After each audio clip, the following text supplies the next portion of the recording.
Lucy, coming back to you, we touched on the brain drain earlier, and I assume there's also been quite an exodus from our public service.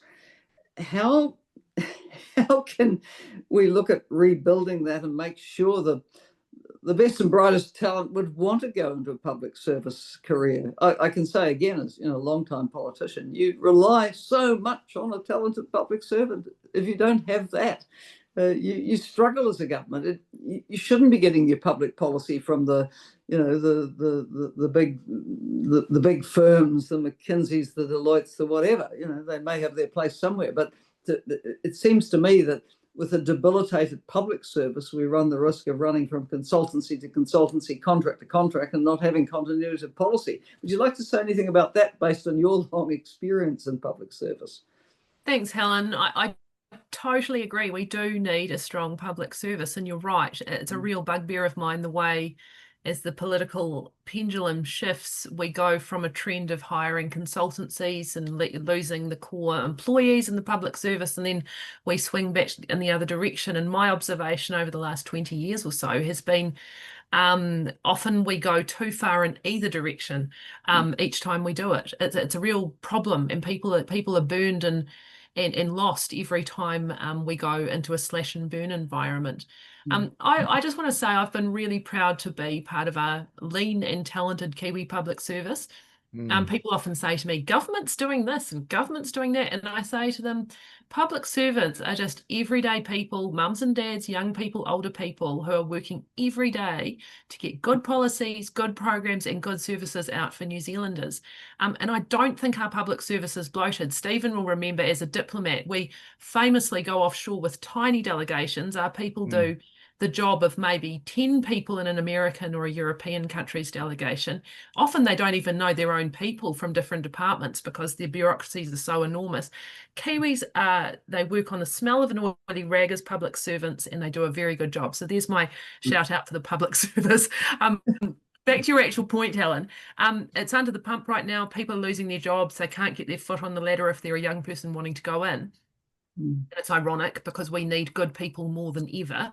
As you say, we need good policy people to produce papers for leaders to make decisions. We need the right people negotiating agreements offshore, as Stephen has done, for trade access. We need good doctors and nurses in hospitals. So I really do worry about the brain drain. There was a billboard the other day. The sign was, lower pay, why stay?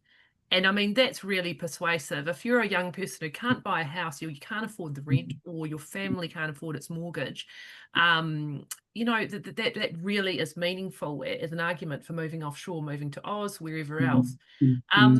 So how do we get people to commit to the public service as a vocation? Well, first of all, we need the jobs.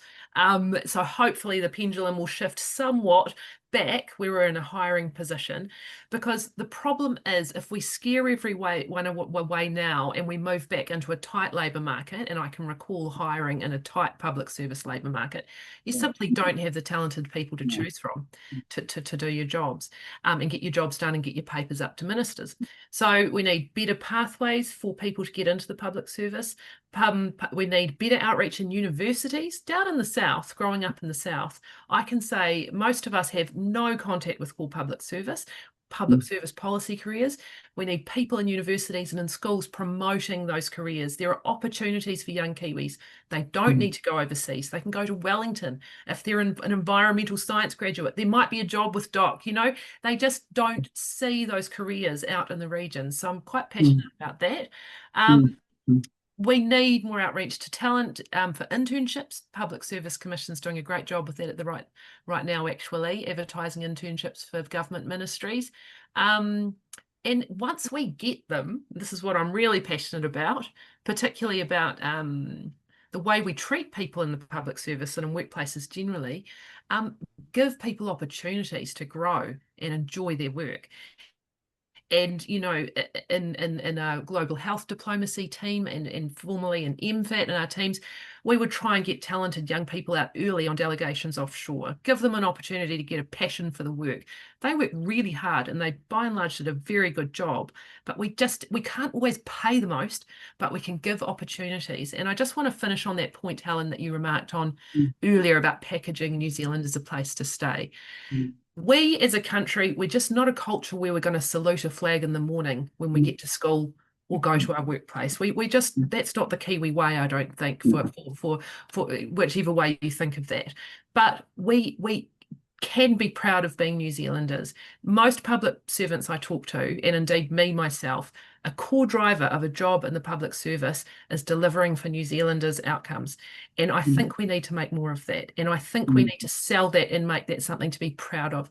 So I think that's all part of my prescription for how we keep and retain our best talent.